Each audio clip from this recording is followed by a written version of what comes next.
Hello and welcome to the Amplifying Scientific Innovation video podcast. I'm your host, Dr. Sophia Ononye-Onyia, founder and CEO of the Sophia Consulting Firm, a life science marketing and communications consultancy that was established in New York City with the goal of amplifying scientific innovation. The goal of this podcast is to showcase scientific innovation stemming from global life science companies through conversations with senior leaders who share their unique leadership journey, corporate vision, and industry outlook. My guest today is Mr. Kwaku Owusu, founder and CEO of DrugViu, a health technology company that is on a mission to improve the lives of people with autoimmune diseases by building a comprehensive real-world evidence, patient-reported outcomes, and biobank platform to generate the world's most complete, diverse, and inclusive clinical-grade data for immunological research. At DrugViu, Kwaku leads overall strategy and vision. But prior to DrugViu, he was a founder and CEO of Illyrisoft, a medical device utilization optimization software platform that helped hospitals and health facilities to use their medical assets more efficiently. Kwaku also has experience in sales operations and product at HP Enterprise. He holds a bachelor's degree from the University of Massachusetts and a combined MS MBA from the University of Rochester. I met Kwaku at an Xconomy event in, 2019? And a lot has certainly changed since our last meeting at the 2020 JP Morgan Healthcare Conference. But it's a pleasure to see you again, albeit virtually. Welcome to the show, Kwaku. Yeah, thanks for having me. Really appreciate being here and the ability to talk about what we're doing at DrugViu. Wonderful. So my first question is my favorite. What is your definition of scientific innovation? Okay, that's a really good question. So for me, innovation simply means a better, faster, or more convenient or efficient way to do something, or a product or technology that enables you to accomplish your goals better. Specific to healthcare and science, I define scientific innovation as a solution that identifies unmet need for people and provide a product, process, medication, or technology to improve their lives. I also found that the most innovative products in healthcare have a tangible and measurable outcome, right? So you are able to determine prior to this, this is where I was, and post this innovation, I am much better. So that is my definition of innovation and scientific innovation. I like that. I think that you've actually added a new definition or a new output to the definition, which is about measurable outcomes. And that's part of probably what makes DrugViu so exciting. Go ahead. Yeah, I mean, I think a lot of times innovation for the sake of innovation without the ability to measure is really not that useful, especially in healthcare where you're dealing with patients, you're dealing with medications. Like a medication is not innovative if it does not improve upon what existed before or does not make a patient better, right? So for us, everything has to be quantifiable and you have to be able to measure it and say, because of this technology or because of this product process, I am more efficient or I feel better.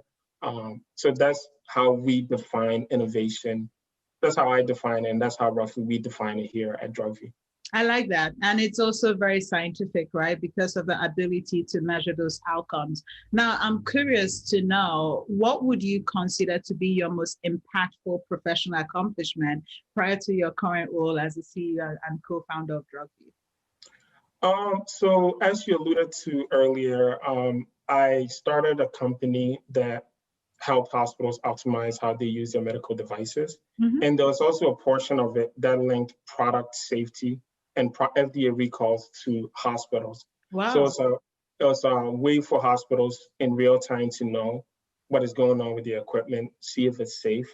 And if there's been a recall, they'll be able to take that out of circulation. So that's something that I'm really proud of. And my team, we really worked hard on ensuring that hospitals are safe and they're up to date on their product safety and product recalls. Well, tell me more about the meaning of the name Illyrisol. Something tells me that it has a Nigerian heritage. Oh, for sure. So my co-founder is, she's of Nigerian descent, and Ilera means, be healthy, be well, and in one of the languages in Nigeria. So we took that because we're a healthcare product, and we put software to it and just combined it to ensure that our mission, we are always keeping our eye on the ball, right? Of having a safe product and a healthy product for patients. Good. That language might be Yoruba. So thank you for putting Nigeria on the map. Go West Africa. Oh, for sure. We are all West Africans. So I like to, whenever possible, I like to let the world know that there are some really cool things coming out of West Africa and really cool ideas and people coming out. That's very exciting. So now I'm curious about the meaning behind the name of your current company, DrugViu, and what inspired your interest in building this comprehensive real-world evidence, patient-reported outcomes, and biobank platform. So DrugViu literally means drug review, right? When we started this company, it was after my co-founder and I found out that there's massive underrepresentation in clinical research, and it has negative outcomes for patients. So we wanted to do something about it, and our initial approach was to create a platform where under-researched people or diverse populations will come and let us know how their medications were working for them, right? So it was a medication performance aggregation platform, hence the drug and then the review, we combined it. We were disease agnostic initially, and over time we found out that our most engaged users were patients with autoimmune diseases or in the general immunology space. So we shifted our focus to be specific to the immunology space, and then we added the ability to add EHR, patient-reported outcomes, and genomic data. So the name is really around looking at healthcare from the vantage point of the patient, right? The drug that I'm taking, is it working for me? If it's not, is there a platform where I can, report that? Or is there a way that I can look at people that look like me taking this drug, validated, of course, and really get more information than I would have otherwise. So really, it's DrugViu is really about drug review, and then we expanded on it. Good. I think that's really fascinating. I'm curious about those autoimmune patients. What was it about them that differentiated them from the rest of the patient population? Were they more vocal, for example? What was it? It was a level of engagement. So we started with disease agnostic, and as you can expect, we get the bigger diseases like, the hypertension, the high cholesterol, depressions of the world. But we also had patients with autoimmune diseases, and they expressed that, one, the drugs that they were taking was either not working as well for them or their side effects was harsher, right?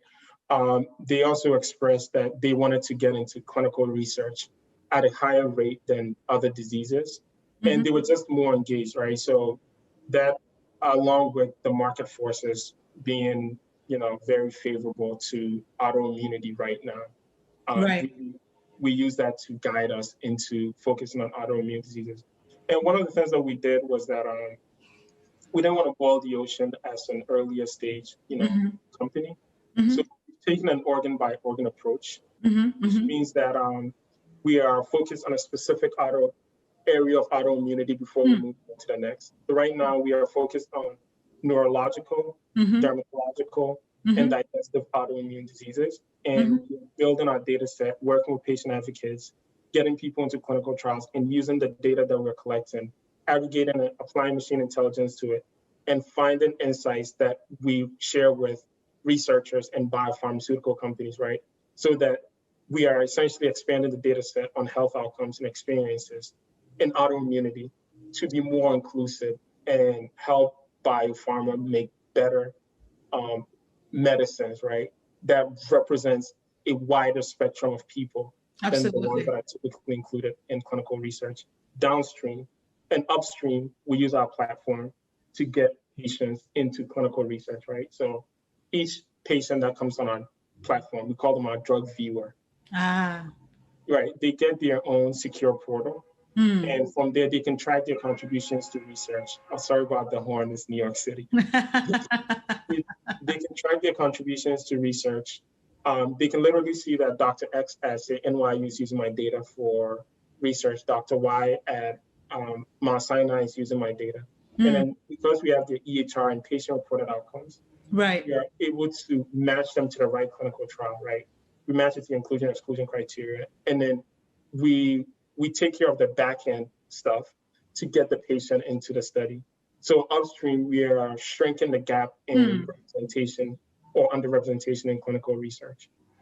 I mean, that's a powerful statement. I'm incredibly impressed by what your company is doing. And a major theme for this season of the podcast and future seasons as well, it's around the need for clinical trial diversity. So it's good to see how you're taking this data-driven approach that also integrates a high patient engagement component to really drive change and innovation. So thank you for that. So now let's discuss your leadership mantra. Yes. At what age did you discover the type of leader that you want to be, and how has that knowledge shaped your career development?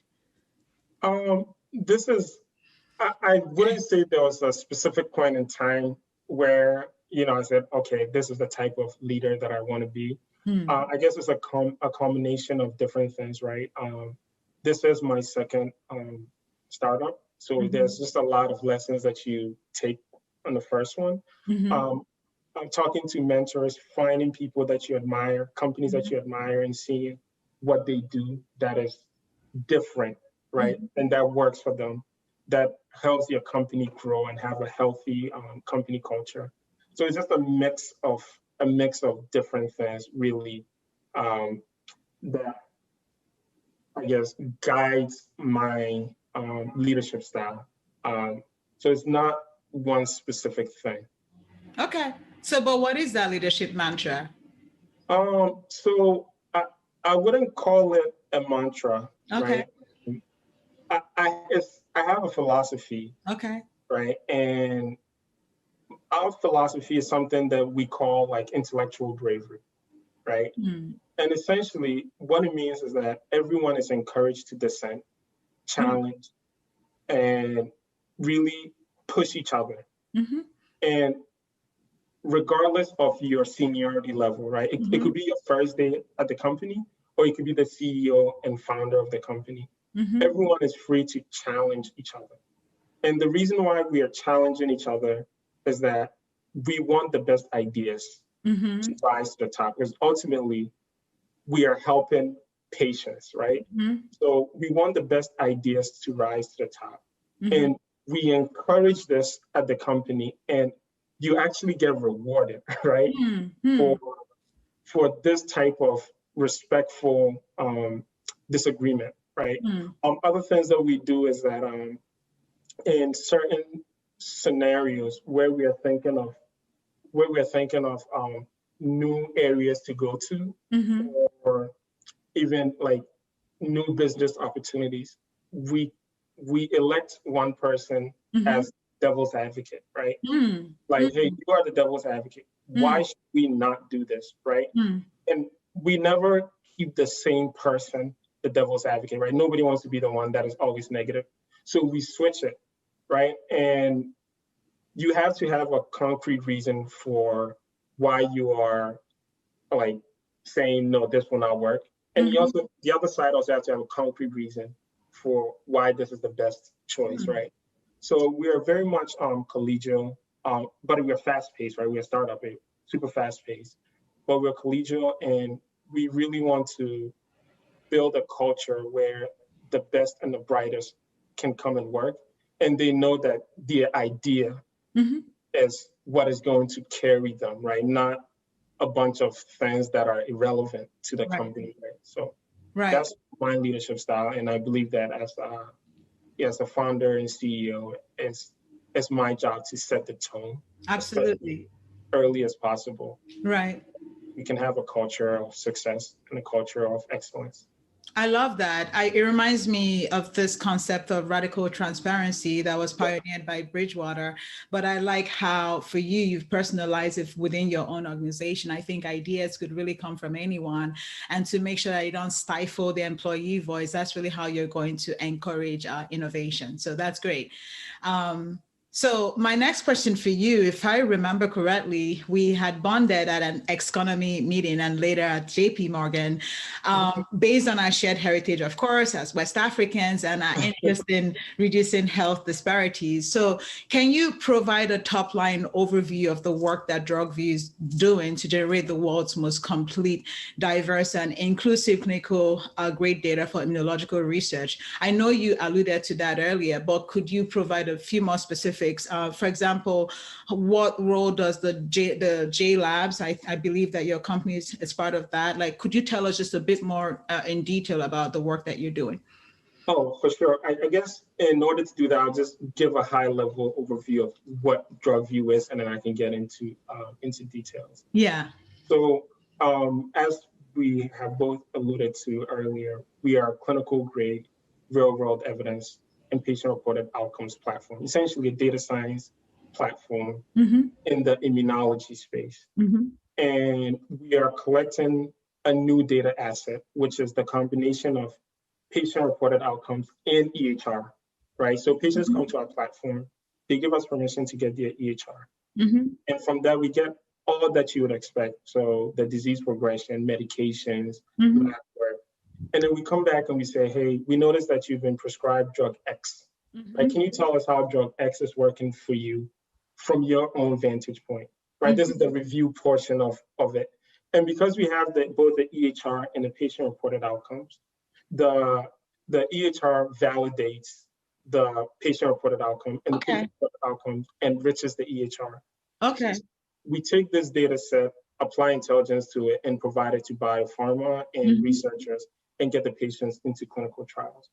Now, as far as specifically, what are we doing to be more inclusive? One is that part of our mission is to ensure that we are as diverse as possible. Right?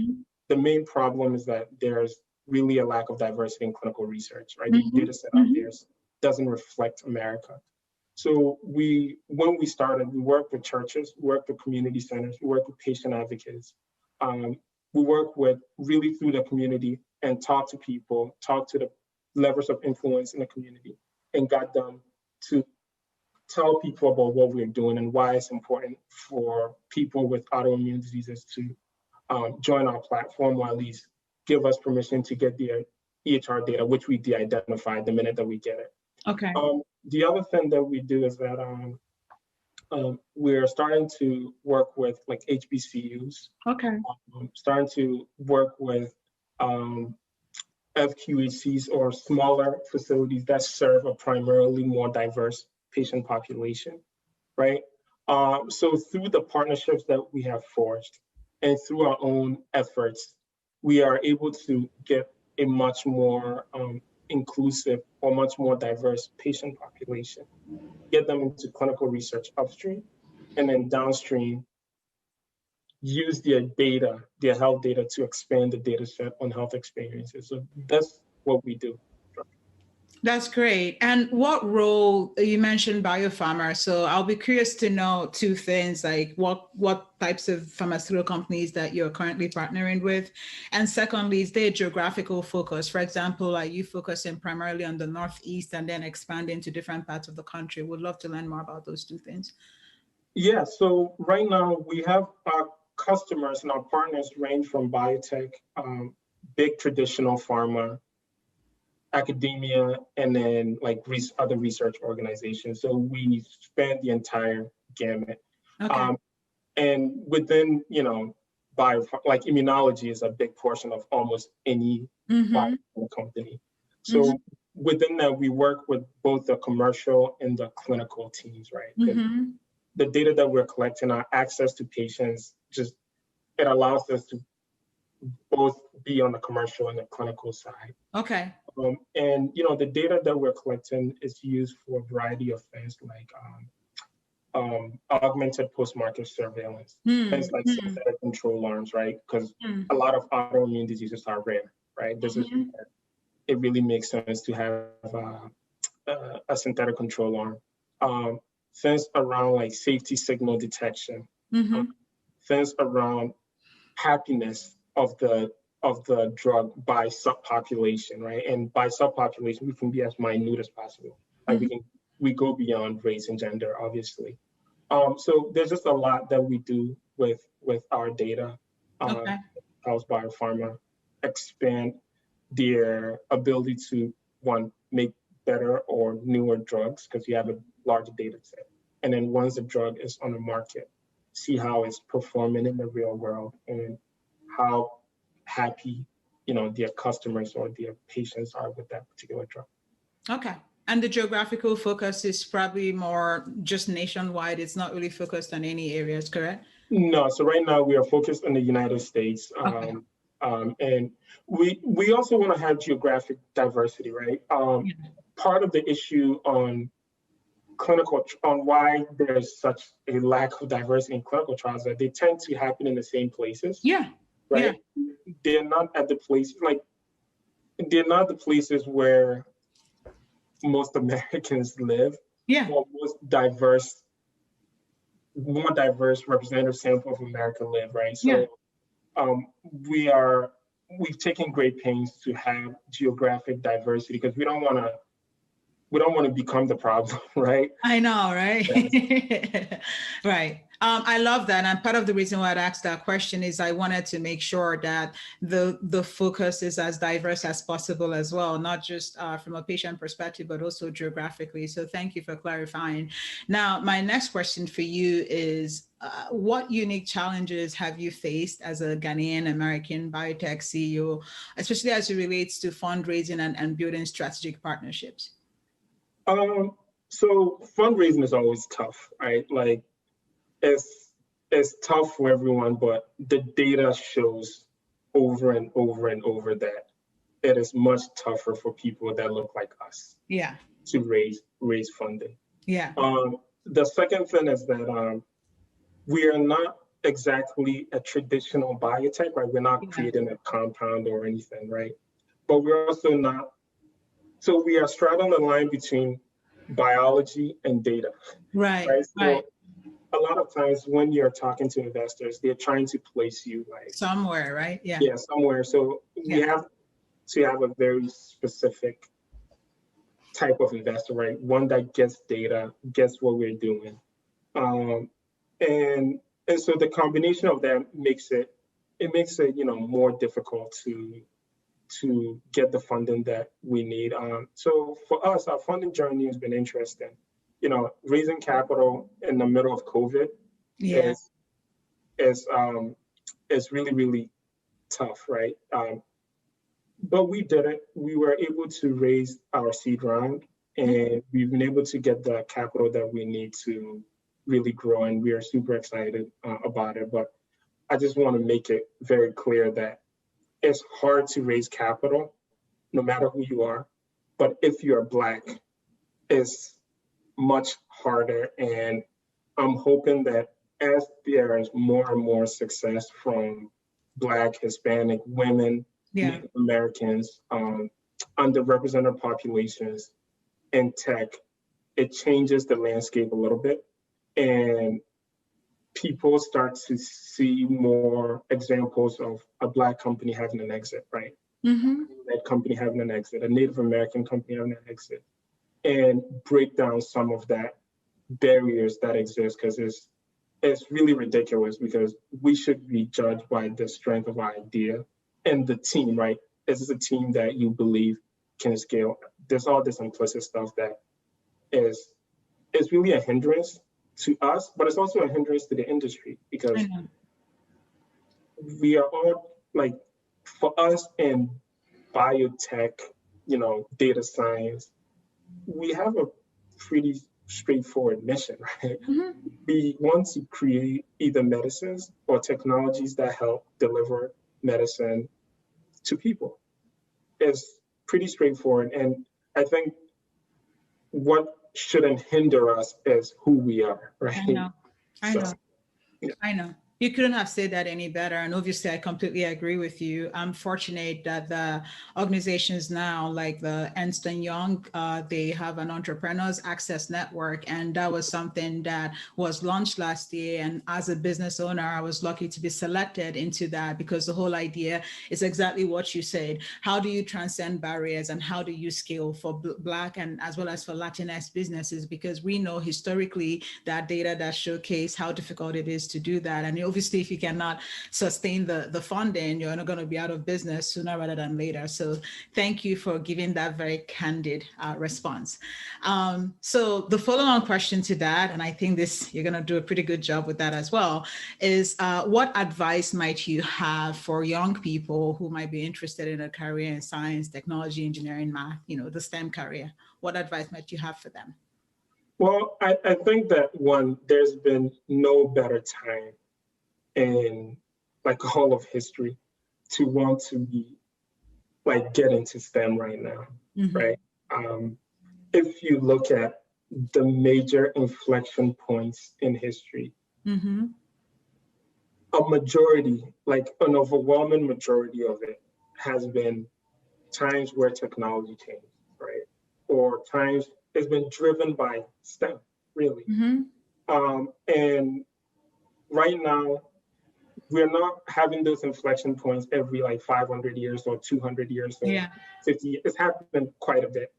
So for anyone that wants to make change, right, or build products that help people or bring their vision to life, I think that STEM is really a nice way, or the best way to do that. It's literally the best way to change the world from my perspective. As far as advice, be open to what is out there, be open to possibilities. As I just alluded to, the world is changing really fast, and some of the things that need to be created do not really exist, and it may be you that created it. Just be open out there, and you can apply a STEM like education or STEM mindset to non-STEM like areas, right? And the way that you think is really, really helpful, right? So I think that there's just a lot of opportunities in STEM, traditional and non-traditional. And for me, I have found that it is literally the best way to change the world, or the best way to bring your vision of what you want the world to be, to come to life today. I love that. Imagine all the possibilities. It's going to take some bravery, but you can do it. So I'm curious, aside from your company, are there any other technologies or companies that excite you from an innovation perspective? Yes, this is a really good question. And yeah, there's a ton of stuff going on that's really, really innovative. In the fintech space, there's a lot of innovation happening in fintech in Latin America and in Southeast Asia, right? I think fintech is really exciting in that most of the world is underbanked or unbanked, right? Like, just if you look at the raw population of the world. But we can't have the same thing happen over and over and over. Like, people need a way to access capital. And people need a way to grow their capital, right? And even transact. So I think like fintech to me is really, really exciting, especially in the context of developing or middle income countries. A lot of really, really great innovation happening in Brazil, in Mexico, in Indonesia, in India. That's really exciting to me. The other thing that's really exciting is like COVID, right? Like, I'm not excited about COVID, but I'm excited about the progress that we've been able to make in a year. I just, nobody, like, those of us in clinical research, right, space, would have never believed that 2-3 years ago, you can create a vaccine from zero to approval in less than a year. Like, it would have been impossible for me to even dream of that happening. and it's happened, right? So I think there's just a lot of innovation happening in the vaccine arena. There's also a lot of innovation happening, not on the tech side, but on the people side. Like people are starting to look at things differently. But what I'm hoping happens is that we start to look at the way that we were able to develop, COVID therapies or COVID vaccines in such an abbreviated amount of time. Some of that can bleed into some of the other things that we need, like some of the other areas and conditions, right? So I'm really, really excited about that. I'm really excited about the Moderna and Biotech. Their technology is really, really amazing. So those are the two areas: vaccine, clinical trial, like optimization, and fintech and developing and middle income economies. And even in the US, there's a lot of really cool fintech things happening. I like your perspective. I think this might be the first time on our podcast that we've actually talked about fintech. So thank you for saying that. It's all part of the education process. So before we close, I want to give the floor to you just to make sure that you tie in any final comments or thoughts before we wrap up. So, one, I want to thank you and Happy New Year for having us on here. And my final thoughts are, it's about time that we change the landscape of who is helped by medicine, right? Like who's included in medicine. So I'm hoping that, the general realization of our society that there are some truly bad systemic issues, right? And we need to confront that on all levels and really solve, like we shouldn't turn a blind eye or pretend that they don't exist, right? So I'm hoping that we can start to shift the way that society is organized somewhat. And specific to healthcare, we can really improve who is included in research and how underserved populations are treated, right? Right. It's not just the research side, it's the care delivery side and even at home.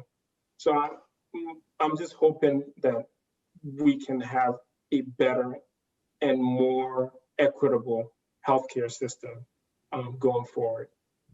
Thank you. That's extremely well said. Obviously, I couldn't agree with you more. For me, sustainability is the key term. Right now, it seems like a hot topic, but I want to see how 5 years, 10 years down the line, we continue to prioritize health equity. So thank you for your candor. Thank you for the humor. Thank you for your diverse knowledge. And most importantly, thank you for teaching us about DrugViu and the wonderful work that you're doing. It was a pleasure to speak with you today. Yes, it's always great to talk to you.